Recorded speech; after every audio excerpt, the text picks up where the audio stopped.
If you've got a fairly regular hair density on your face, then the razor should last about...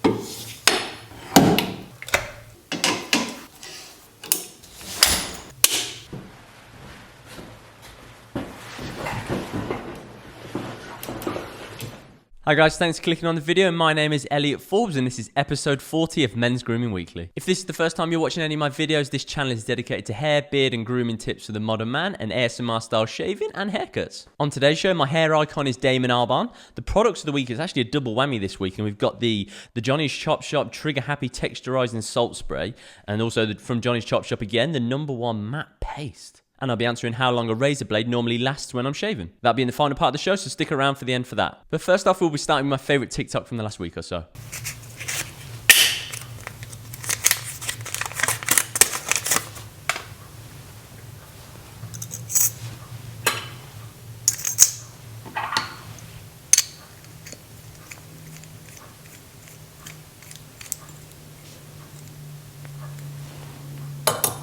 I think this would actually probably be my favourite ASMR. It's either this or it's the tapping on the face. I really like that. People seem to love the tapping on the face, but I love doing the razor where it sort of builds it, and I think that looks quite cool when it goes together. So that's my favourite one out of them all, actually. So this week's hair icon, the lead singer of Blur, and it's Damon Albarn. In at 5, really youthful hair.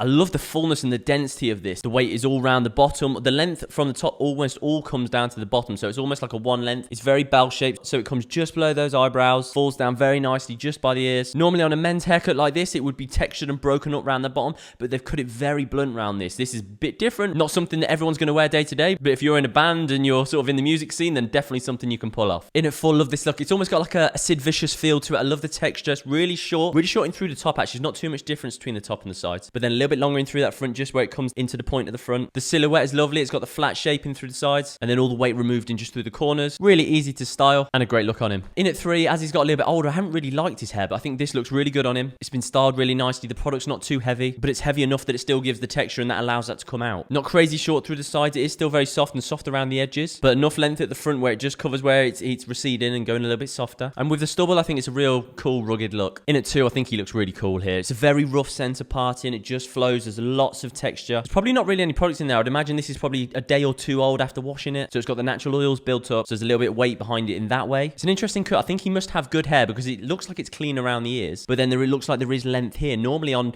most guys, if you did that, it would look very bulky and heavy here. Whereas actually this just looks like it's got a nice amount of texture and be able to play with it. And yeah, it just looks great on him. And then at #1, again, really nice and full, soft in through that top area, longer in through the top than it is at the sides, but still enough texture and length in through the sides that it can sort of sit broken up and there's something going on there. I love how it's got a bit of volume in through that top. The front sits really wispy. It comes to the side, drops down to the other way. Doesn't look like too much effort's gone into it, but it looks like it's been cut well so that it does sit into the shape very nicely. A look that I think if you saw this on like a fashion runway, I think it wouldn't look out of place there at all. Yeah, and this is my favourite look on him for sure. Okay, now so my products of the week from Johnny's Chopshop, and the barbershop actually is just the street across from here. It's on Marshall Street. We're on Newburgh Street at the moment in Soho, so super close. So actually I've used the sea salt spray a few times, but never actually used the paste before. This was a product actually which I'd kind of forgot about, and I have actually really enjoyed it. It's very nice. It's not really a sea salt spray that you would spray in and then that would be the finishing product. With some, it almost is a bit more of a beachy look, and then that can be the look which you put in and then scrunch it in, and it's almost got that tussled beachy feel to it. This isn't that. It almost goes a little bit drier, a little bit more like the mousse which we used last week, where it dries into the hair and it gives it more of a drier matte effect. I found this nice for when you are blow drying, for molding it into the place and molding it into the style. Really easy to get the volume, and definitely feels like it thickens the hair up a little bit and gives it a bit of oomph. So for the price range, which is about £6 or £7, I think, it's a really nice sea salt spray. It doesn't get too heavy. I haven't, in the past, I've never really felt like it's got sticky at all, so that's definitely something I would recommend. And the paste is supposed to have a strong hold. It's supposed to have a very matte effect. It's really quite creamy when you get it out of the tub. It's actually got quite a similar consistency to the VO5 paste, which is like in the toothpaste tub. It's got very similar texture and feel to that. So it is on the softer side. It is fairly easy to work through the top area. Through the front, it actually got a little bit drier, where I think maybe there was a little bit more sea salt spray. So because that was drier and heavier in through there, it was a little bit harder to work it through the front. But I've actually really enjoyed this product. Actually, you can see in through the hair, it still gives it quite a bit of piecey texture. It is on the matte side, but it looks like there is some product in there as well, which is something that I look for. I don't want it to be too matte. I've used this for a couple of days, and it definitely does keep the volume and the texture in it through the day, and almost has a similar finish to the Nendo Definer from Shuamura, or the VO5 matte paste. From my experience, when I've woke up in the morning then gone to work out, it almost looks like the product has gone away. It is a very matte effect, and you don't have that same texture in there. That's almost disappeared. So if you are looking for a product that you would say wear the one day and then also keep it in the second day, it's probably not the product for you. I would always wash then on that next morning, so it's not something I need to worry about. If you're looking for a product that you want it to set into place and it stays that place for the day, definitely recommend this. If you want to run your hands through your hair, almost have it so it's a little bit pliable and you can just sort of play with it, this probably isn't the product for you, because I think if you were to run your hands through it, it would then go too matte and it would just not really look like you had any product in. But if you're going for a similar look like I am, with a bit of a quiff and a bit of texture, definitely something I'd recommend. And again, for the price range, £6 or £7,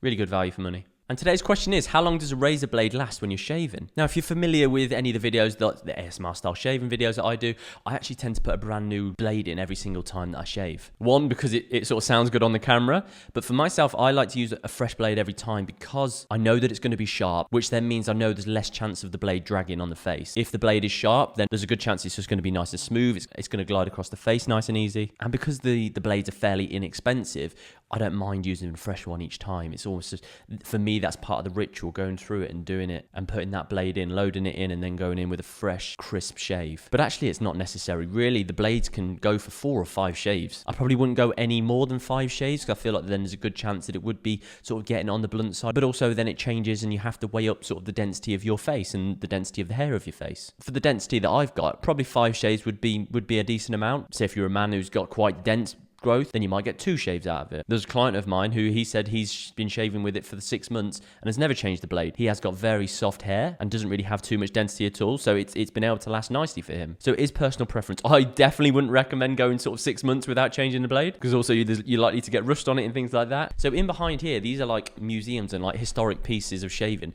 and to be honest, I hadn't really taken too much notice of them, but I was in there the other day and look at this, what I found. So it's this sort of beautiful little trinket, silver thing. It opens up, and in there was a razor blade, and I was quite confused by it. So it's got the razor blade in there. I'm gonna pull that back. That lifts up, so you can see that razor blade comes in. So if you just finished shaving, you could pop that in there, close that down. On this side, this turns, and then you've got 2 pieces of leather here. That turns over. That flips over, and it's sharpening the blade either side. So it flips over, sharpens it. Flips over, sharpens it. So I was amazed at that. I thought that was a great way. And to be honest, it's not something I'd ever seen.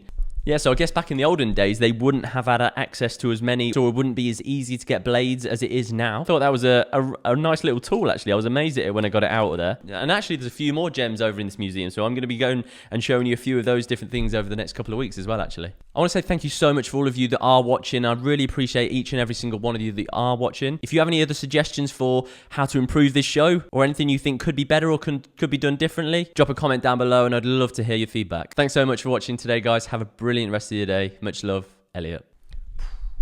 Ain't no sunshine when she's gone. And I know our house in the middle of our street, our house. I like big butts and I cannot lie. You other brothers can't deny. When a girl walks in with an itty bitty waist and a round thing in your face. Lakshmi's got a wave machine.